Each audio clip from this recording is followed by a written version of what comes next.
Hi everyone, it's Shelby here. Welcome back to my channel. Hope y'all are having a great day. So today's video, we're going to be doing my end of June wrap up. So these are going to be all of the books that I read from about June 15th until the end of June. So let's get into it.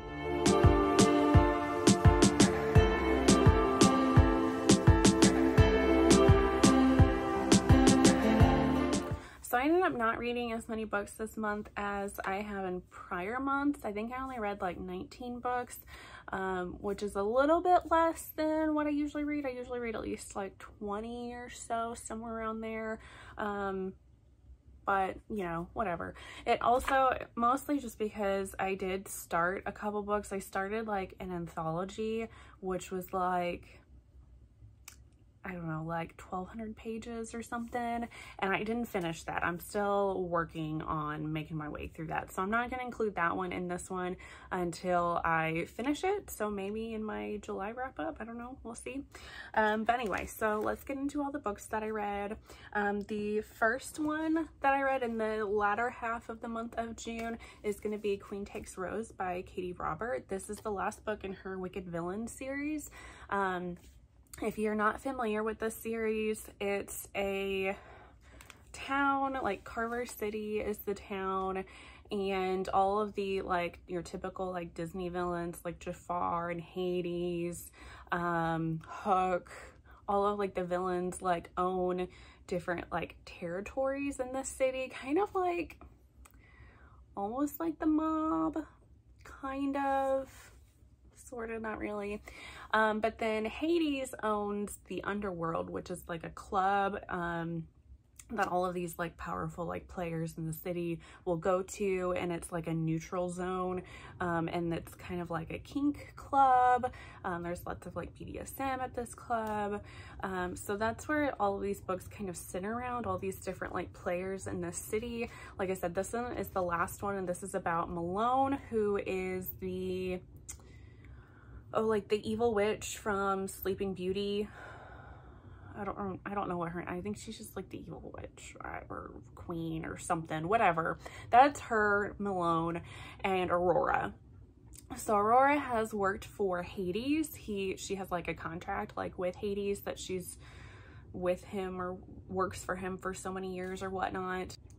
And Malone, like I said, she's a territory leader, and she's been interested in Aurora for a while, and so she decides that she's going to buy Aurora for like a week or two just to like stay with her, and she can kind of like do what she wants with Aurora.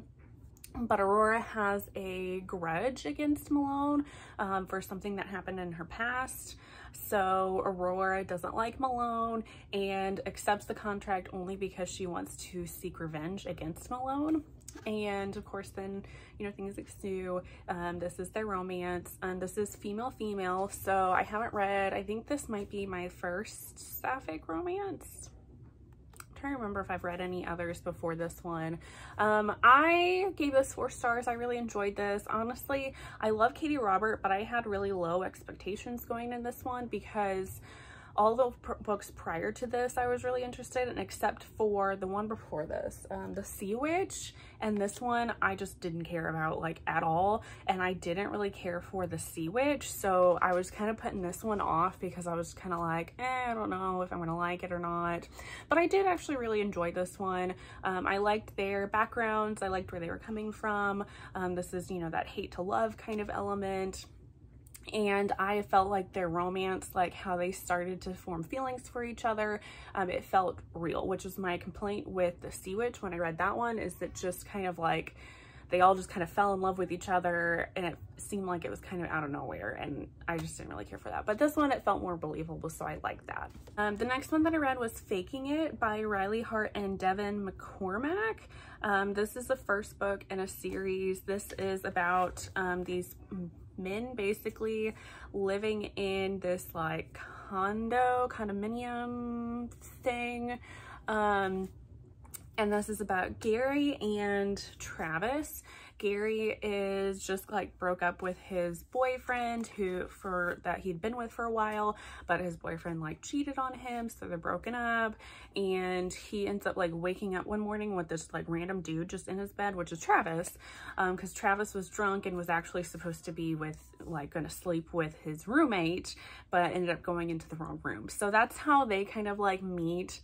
But they end up like still kind of talking to each other, and they decide to form like a fake relationship, because Travis is a massage therapist, and he pretty much just goes to people's places, like houses, to give them massages, and he wants to have his own like physical location, like a studio. But in order to do that, he needs like to take out a loan or have some sort of investor like help him with that. So he is wanting to be taken more seriously, and he has this potential investor, but that investor sees him more seriously if he was in like a long-term relationship. Prior to this, he was only kind of seen as like a playboy. So that's why he wants to be in this relationship with Gary.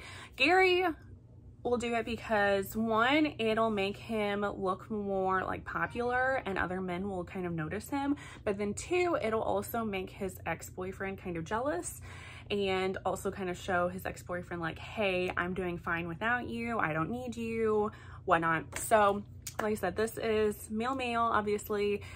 This is the fake relationship trope, so if you like that, you might enjoy this one. I gave this 3 stars. This is just kind of okay. It wasn't like standout, like wow. My biggest complaint about this one is that there are like no female characters. Like, I think there might be one like mentioned here or there, but it's primarily only male characters, which I just kind of found annoying. Like, I'm fine with it being a romance between 2 guys, but I kind of just wanted a little bit more variety in the characters. Like, just one female side character, like somewhere would have been nice. And then like their relationship was cute. Honestly, that was like my only complaint. Otherwise, this was fine. Okay, the next one that I read was The Soldier Scoundrel. Ugh, I can't talk. And this is by Cat Sebastian. This is a first in a series. I think it's called The Turners is the series name. This is a historical male-male romance. And this is about Jack, who he's kind of a like private investigator, sort of. And Oliver, who is like this aristocratic, he was a soldier kind of guy. So anyway, Oliver is wanting to investigate Jack because Jack did a service for his sister, and he like that just like throws up like red flags to Oliver. He's like, whoa, what are you doing for my sister? So he goes to see Jack and is like, what are you doing? So Jack likes to help women who are in need. A lot of times it's just like he investigates to see if like their husbands are like cheating on them or just different things like that, and he kind of like hushes up, and he doesn't go through like proper means. Like, he like breaks into things and like steals stuff to try to help these women out. So Oliver's like, that's not cool, like you can't do that. But Jack is like, I'm gonna do what I want, I'm gonna help these people because this is what I want to do. And so in all that, Oliver ends up helping Jack with this case that comes. And so this whole book is about them kind of like working this case together, kind of. And I gave this 4.5 stars actually. This was really cute. I really enjoyed this one. I like the romance between the 2 characters. Jack kind of has a little bit of a grudge against Oliver just because of like the class differences. He has a grudge against like the wealthy aristocratic class, just because of things in his past. Like, he's been think he's been a valet before, or like a servant, and just hasn't been treated well. You know, he just comes from that background. So there's a little bit of like push and pull from like that. But overall, this is a really good book, and I really want to get to either the next book in the next books in this series, or read some more Cat Sebastian books, because I really enjoyed this one. So the next one that I read was Sleep Is Over You by Sydney Smith. This is an exclusive audiobook to Audible. So that's the only way that you would be able to listen to this one. But this is another male-male romance. This is about Matt, who is kind of like a famous Instagram person through his dog. Like he has an account for his dog that became super famous. So he has like a manager with his dog that they do like different like ads and whatnot. So with his dog. So that's how he's kind of like famous, and he ends up listening to a podcast with his sister about something about love, or like, I don't remember what it was about, but it ends up being this girl talks about her dad, because she has two dads, but one of her dads recently passed away, and so she is coming on this podcast to try to find somebody for her other dad, because she doesn't want her dad to be lonely. She wants him to find love again after her other father passed away. So this guy's story like really like resonated with Matt, and he just became super interested in this guy. So the guy that the girl was taught, her dad, is Hugo, and he is a veterinarian, and he is actually also interested in Matt because he follows his dog's Instagram and loves it so much. He thinks he's hilarious, and he's also interested in Matt. So this is all this is a pretty low steam. There's not really any like steamy scenes. I think there's maybe like one like masturbating scene maybe, but otherwise there's really like no like steamy sex scenes in this. So if that's more your vibe, you might really like this. This is also a pretty slow burn. It takes a while for the characters to meet. This also, if you are a big fan of like Sleepless in Seattle, like the movie, I think you would really enjoy this one, because I think this is what this book is supposed to kind of be loosely like based off of, kind of like a retelling of that sort of. I gave this 4 stars. Like I said, I really enjoyed this. I thought this was super duper cute. I loved their story. they just kept like missing each other at certain moments. And I liked that they were so interested in each other. And I really liked that, you know, Hugo was he was still grieving his husband, but, you know, interested in trying to find love again. And I just thought that was really cute, and I love this one. So I'm interested to see, I think Sydney Smith might have 1 or 2 other Audible exclusive books that I might check out, just to kind of see how those are, because I really enjoyed this one. Then I finally read Red, White, and Royal Blue by Casey McQuiston.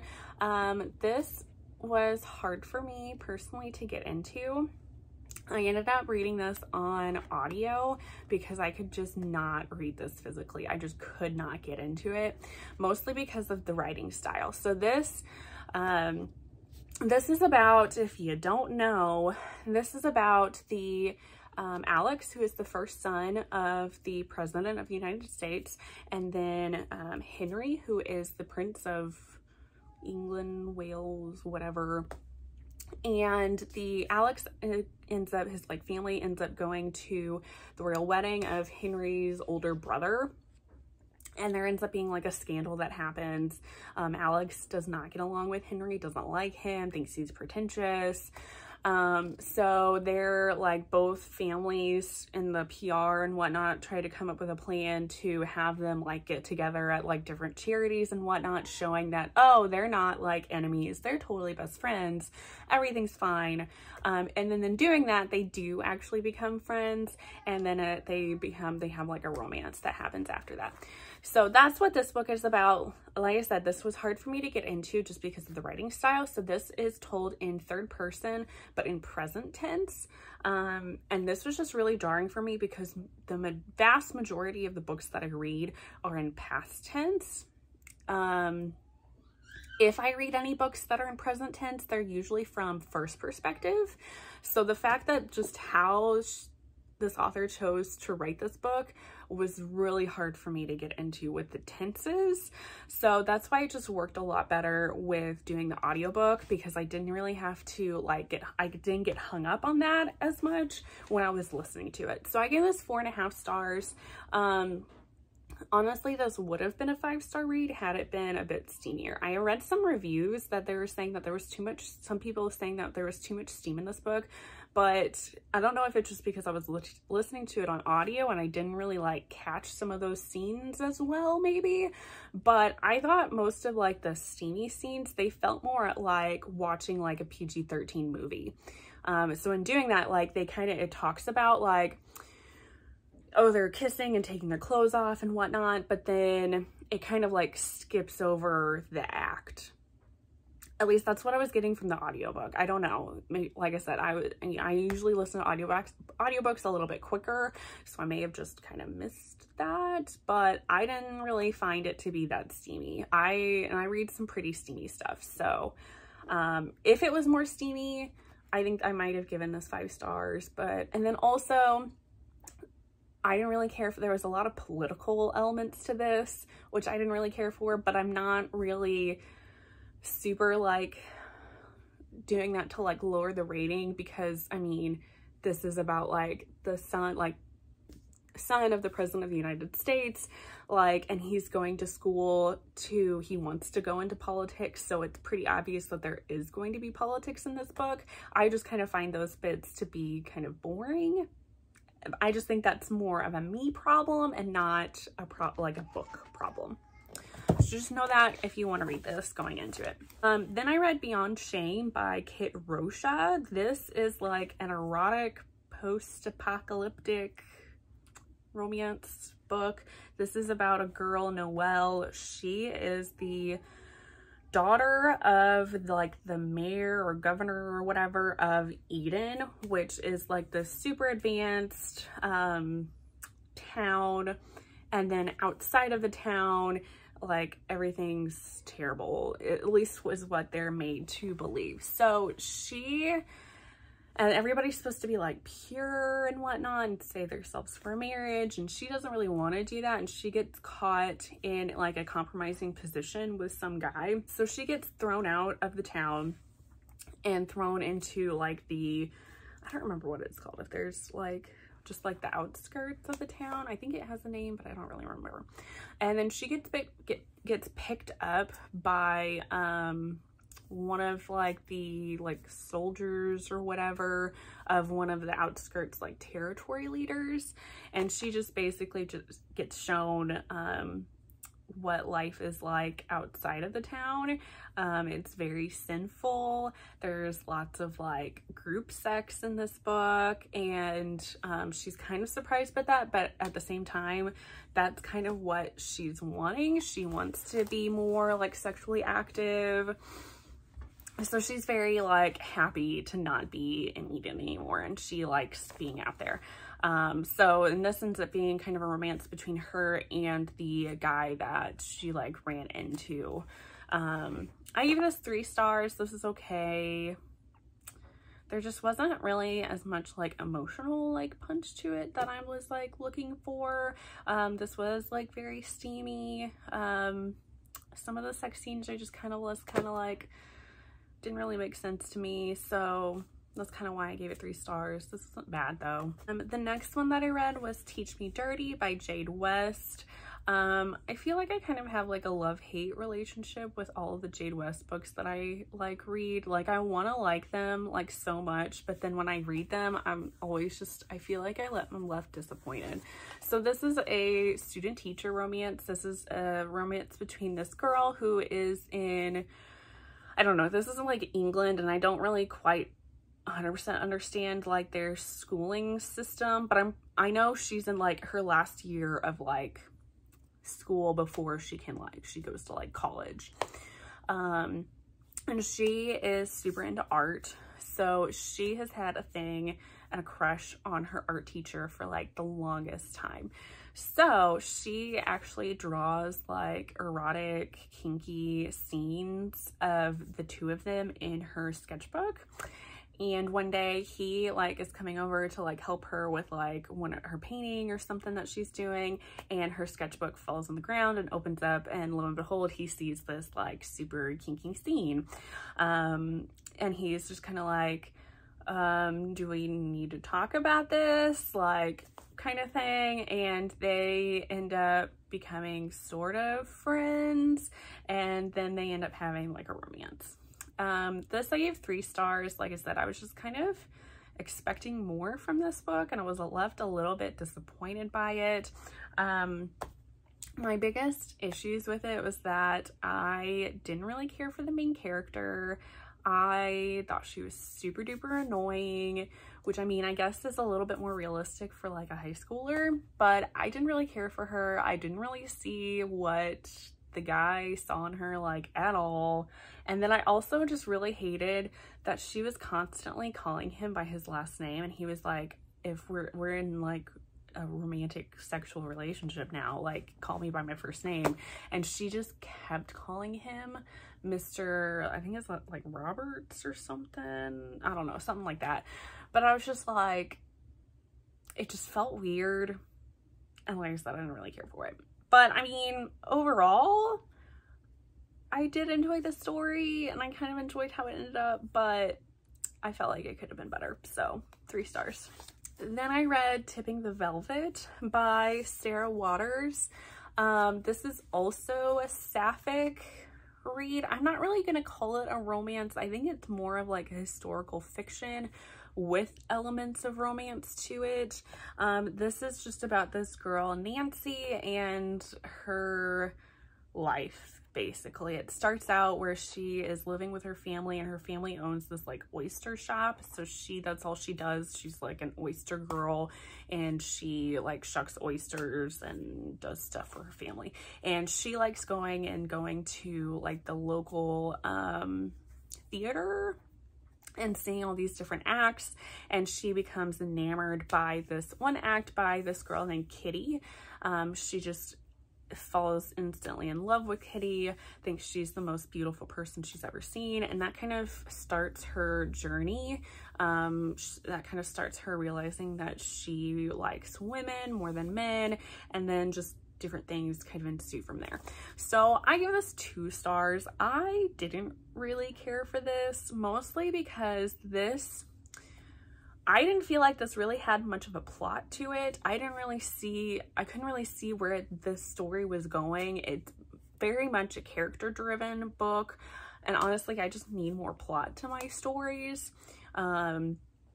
Like I said, it was just basically her, and it just kept going on and on and on about just different things that happened to her. I didn't really care for her, the main character, Nancy. She just kept getting in these situations and not being the best person to some of her friends, and then she ended up losing those friendships because she wasn't a very good person to them. Lying, she's kind of selfish too, and then just some other things that I've just felt really bad for her. But at the same time, I was kind of like, girl, like some of this you kind of brought on yourself. It does kind of end on like a good note, a happy note, but overall I just honestly like didn't care. But yeah, so there's that one. And then the last one that I ended up reading in the month of June is going to be Without You by Marley Valentine.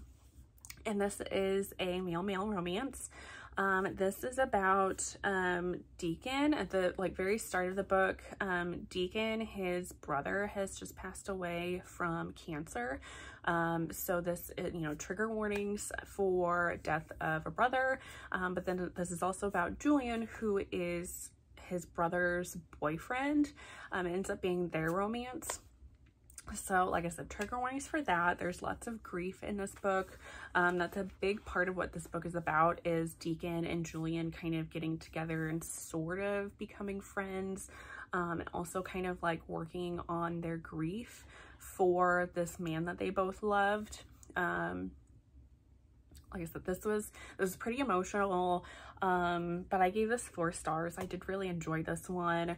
Like I said, this is an emotional read. But I really liked how the 2 of them, like I said, were working kind of on their grief, helping each other out with that. They also kind of felt like guilt, a lot of guilt for starting to have feelings for each other. You know, with Julian, you know, seeing like if it's okay for him to like move on, move away from his boyfriend that passed away. Deacon, you know, seeing if it's okay that he can be with his brother's boyfriend.